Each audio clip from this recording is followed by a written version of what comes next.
Kailangan ko na talagang dalhin si Prince sa vet kasi ilang araw na din siya matamlay. Eto, sinakay ko na siya sa scooter. Punta na kami dito sa vet para ipa-check up ko na si Prince. Sobrang tamlay na siya. Lagi ko siya nakikita. Dito na siya natutulog sa ibabaw ng motor ko. So, from Kamuning to Rojas City, kailangan ko na siyang dalhin sa doktor. Ito na, i-check na si Prince ng mga vet niya. Kinukuha na ng blood test. And then, dinedextrose din siya kasi super dehydrated na raw siya.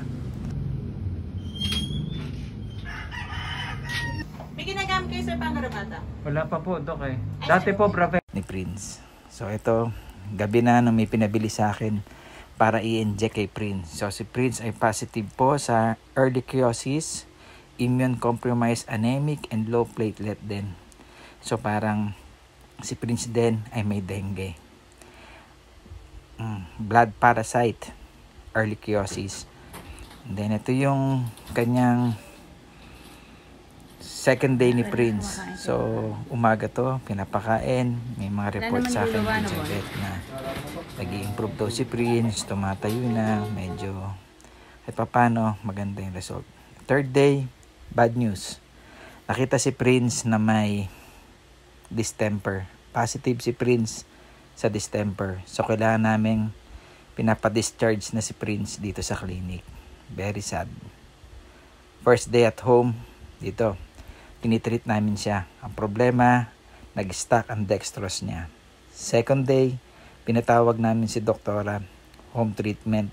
Kasi nga, yung dextrose niya nagbara. Walang tumutulo. So, kailangan ilipat ulit yung kanyang dextrose. At i-inject din yung kanyang medicine para dun sa anemia. At yung mga prescription ng doktor. Third day, ito, home treatment na. Ito nila yung ginagawa ko, tinudurog ko yung mga gamot para kasi madaling inumin ni Prince. Nahirapan kasi ako nung first day na tinreat namin dito si Prince na ipainom yung mga gamot lahat sa kanya. Sobrang dami ng gamot. Nahirapan ako na i-force feed sa kanya yung gamot. Kanya ito, naisip ko lang na durugin na lang at ihalo dun sa bote. So ito yung ginagawa ko ngayon. Ginugupit ko yung iba para maging small pieces and then i-chop ko to.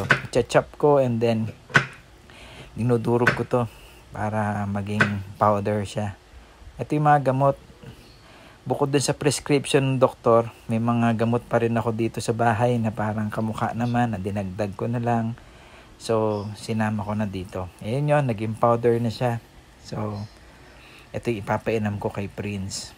So, ito naman yung sa vet lang to nabibili. Sa vet clinic lang. Ito. So, ito na yung mga powder na dinurog ko. Ilalagay ko to sa bottle. Ngayon, yung bottle lalagyan ko ng tubig. Yan. Nasa bottle na siya. Halagyan ko lang to ng tubig, no? Para madali kong maipainom kay Prince. Itong tubig nito ay may kahalong dextrose powder. Halo ko lang yung tubig na may dextrose powder. Ayan. And then, isi-shake ko lang siya para ma-dissolve ng tuluyan yung powder. Ayan. Ito na siya. Yung takip ko nga pala, binutasan ko yan. Binutasan ko lang to para pag sinuot ko dun sa gilid ng bibig ni Prince, madali na lamang. Ito kasi ginagamit ko din pagka nagpapainom ako ng tubig kay Prince. Ayan. So ito na, ilalagay ko na at papainom na kay Prince yung mga gamot. O, di ba? Mas madali. Kaysa dati na nagkakaroon kami ng persahan ni Prince sa pagpapainom. Nahirapan na kong ibuka yung bibig niya. Kahit na may sakit siya, pagka dating pa rin sa bibig, napakalakas ng jaw nito. Ang lakas pa rin ng jaw ni Prince. So ito, mas madali. Ayan. So, naisip ko rin na painumin siya ng itlog. Ayan. Third day ko na din siya pinainom ng itlog, no? 3 times a day yan. Ayan. Alisin ko lang yung shell. Ayan. So, babatihin ko lang. Ayan. Nabati ko lang yung itlog para Kasi hindi siya lilipat dun sa bote. Ilalagay ko to sa loob ng bote ulit. Ayan. Okay na. Itong bote ng Pocari, ito na lang yung ginamit ko. Ito kasi yung Pocari dati, piniinom ko kay Prince yung first day na nagtatamblay siya. Hindi pa namin nadadala sa doktor. So, ito yung itlog. Shake ko pa ulit. And then, yan, tapat ko lang dun sa gilid ng bibig niya. Buka ko ng konti yung gilagid niya. Ayun, dun sa gilid lang. Makikita nyo naman, oh, pagka iinumin niya yan, medyo lumalabas yung dila niya. Ayan. Kahit papano, hindi mo makikita, hindi medyo maganda lang dito, hindi makalat pagka ito yung ginawa nyo. Nga pala, si Prince, yung distemper yan, yung nagdi-discharge ng sipon sa ilong niya, ganun din sa mata, nagmumuta siya. Ayoko na lang ipakita sa inyo yung ganong klase ng condition ni Prince. So, dito talaga tulong-tulong kami sa pag-alaga kay Prince, yung paglinis namin, yung pag-alaga kay Prince, pagpapakain, pagpapainom ng gamot. Tulong-tulong lang. Ito nga pala, no, yung pedigree nilagay ko ulit dun sa loob ng bote. And then nilagyan ko ng konting tubig din para maging liquid lang yung pedigree.